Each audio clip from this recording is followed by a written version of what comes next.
Bonjour à toutes et à tous, j'espère que vous allez bien. Aujourd'hui, on va apprendre à modéliser un kunai en 3D sur Blender. C'est parti! Donc on se retrouve sur Blender, comme d'habitude, on fait un petit AXID pour supprimer l'ensemble de notre scène. On va se mettre en vue de face grâce au numpad 1. On va faire un petit Shift A et on va aller chercher une image de référence. On va faire un S pour l'agrandir. On va aller dans un petit pictogramme ici et on va cocher Opacity.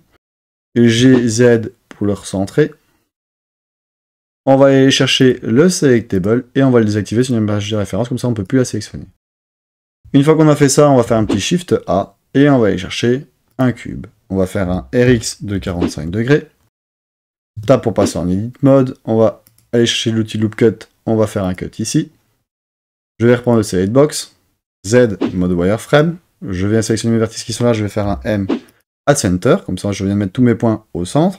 GX pour le repositionner. Pareil pour celui-là, GX jusque là. On va faire un S. Ici, GX. Là. Et ici, on va faire un S. GX pour le repositionner comme ceci. Z, solide. Je vais sélectionner ma vertice qui est là. Et ma vertice qui est là. Et là, je vais faire un petit SY pour le rentrer vers l'intérieur. Comme ceci. 2 pour sélectionner les edges, et grâce au Shift Alt enfoncé, je vais pouvoir sélectionner tous mes edges qui sont côte à côte. Désactiver mon image de référence temporairement. Et là, je vais faire un petit CTRL B ou commande B pour faire un petit bevel. Et grâce à la molette de la souris, je vais rajouter aussi un petit segment. Comme ceci. Je vais appuyer sur 3 pour sélectionner mes faces. Je vais sélectionner ma face qui est là. Je vais faire un petit clic droit, et je vais faire un circle. Comme ça, je viens recréer un cercle. Vue de côté, numpad 3. Je vais faire un R. X, une rotation, et on va essayer de remettre notre cercle droit. Donc si jamais je peux appuyer sur Z et me mettre en wireframe et me référencer par rapport à l'autre vertice qui est là. Donc encore un RX. Et voilà, là je suis droit. Z solide. Là je suis redevenu en mode solide. Maintenant que nous avons la pointe de notre kunai, nous allons nous attaquer à la poignée. Pour faire le poignet, je vais me remettre en vue de face, en mode objet, donc j'appuie sur Tab, je réactive mon image de référence, et je vais faire un Shift A, et je vais chercher un torus. On a le menu torus qui apparaît juste ici, on va cliquer dessus, et on va modifier le nombre de segments. On en veut 16 ici, 16 ici, et ici on va mettre en 0.4. Un petit RX de 90 degrés, GX pour venir le repositionner, Z wireframe, et je vais faire un scale.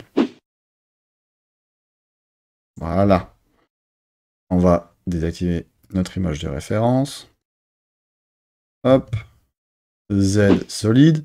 Là, je trouve que mon torus n'est pas assez grand, donc ce que je peux faire, c'est un SY, pour exagérer un peu, comme ceci.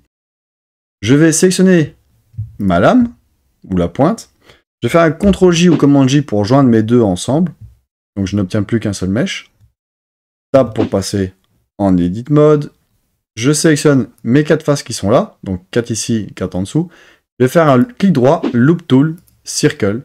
Pour avoir un cercle. Je vais faire un Scale. Rentrer un peu vers l'intérieur quand même. Je vais sélectionner ma face qui est là. Et je vais faire un clic droit, Loop Tool. Et je vais faire un Bridge. Comme ça, je viens de relier mes deux éléments ensemble. Je réactive mon image de référence. Je me remets en vue de face. Je vais reprendre l'outil Loop Cut. Z, wireframe. Je vais venir couper ici et là. Je vais faire S. Comme ceci. Je vais reprendre le Select Box. Je vais faire un Shift Alt pour sélectionner les edges qui sont là. Ici. Z, solide. Image. Là, je vais la désactiver. On va reprendre ici aussi. Alors, on va aller voir de l'autre côté. Il ne l'a pas pris. Donc voilà. On va faire aussi encore un CTRL B ou commande B pour faire le petit bevel, pour bien marquer nos éléments, comme ceci. Si j'appuie sur Tab et que je fais un CTRL 1 ou commande A pour faire une petite pseudo surface et puis un clic droit chez Smooth, on a bien notre kunai. Maintenant que nous avons notre poignet, nous allons nous attaquer au détail. Pour faire le détail, je vais appuyer sur Tab. Pour passer en Edit Mode, je vais reprendre le Look Cut. Je vais cliquer ici. Et dans mon menu ici, je vais en mettre 40. 3 pour sélectionner mes faces. Je vais me mettre en vue de face. Z Wireframe. Je vais reprendre le Select Box. Je vais sélectionner de là à ici. Z Solid. Je vais aller dans Edge et je vais faire Unsubdivide. Et ici j'ai un menu qui apparaît et je vais diminuer, je vais le passer à 1. Comme ça, ça fait comme si c'était torsadé. Ensuite, grâce au Shift Alt enfoncé, donc je vais essayer de faire dans l'autre sens, s'il le veut bien. Voilà, grâce au Shift Alt enfoncé, on voit que ça sélectionne toutes les faces côte à côte. Donc on va essayer de prendre celle-là. Voilà. On va faire un petit clic droit et on va faire un Extrude Face Along. Donc vers l'extérieur. Voilà. Je viens sélectionner ma face qui est là et toujours avec le Shift Alt enfoncé, je vais essayer de partir dans le même sens. Donc il se peut que ça fonctionne pas tout le temps, c'est un peu dommage. Ouais, ça... Ah, vous voyez, c'est un peu plus compliqué. J'ai envie de partir dans l'autre sens. Alors on va essayer un peu plus bas. Non.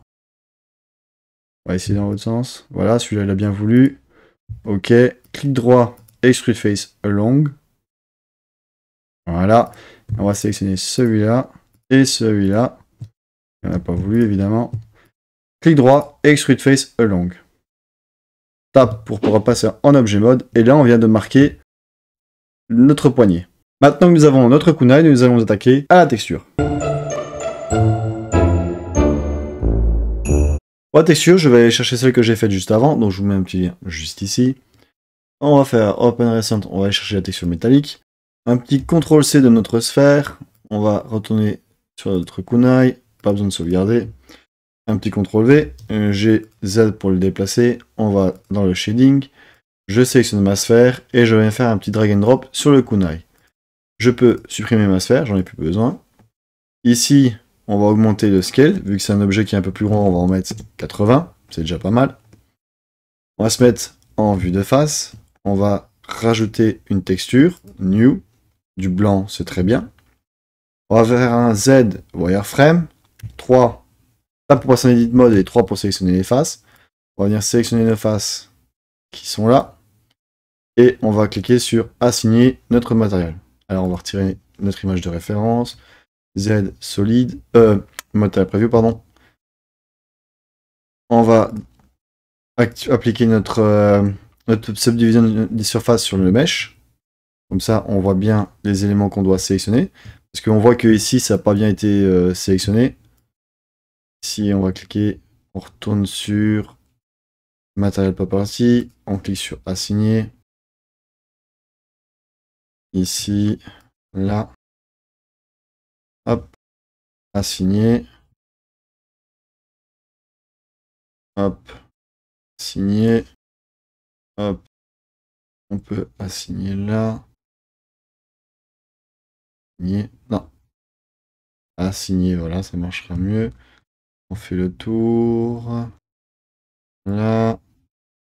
Là, non. Hop. Matériel 1. Assigner. Ici, là. Assigner. Là et là, on peut assigner encore aussi. Voilà, ça me semble pas mal. On va faire pareil pour de l'autre côté. Alors, hop. Je crois que tout ça là, ça doit être pas mal. Assigner. Assigner.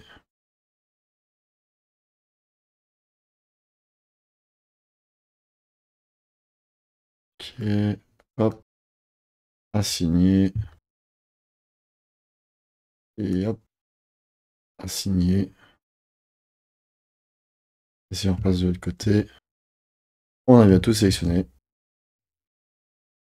Et on obtient bien notre kunai. Donc voilà, je viens de terminer notre kunai. J'espère que la vidéo vous aura plu. N'hésitez pas à me dire ce que vous en pensez en commentaire. Comme d'habitude, je vous mettrai un petit lien de téléchargement en commentaire. Et je vous dis à la prochaine. Ciao.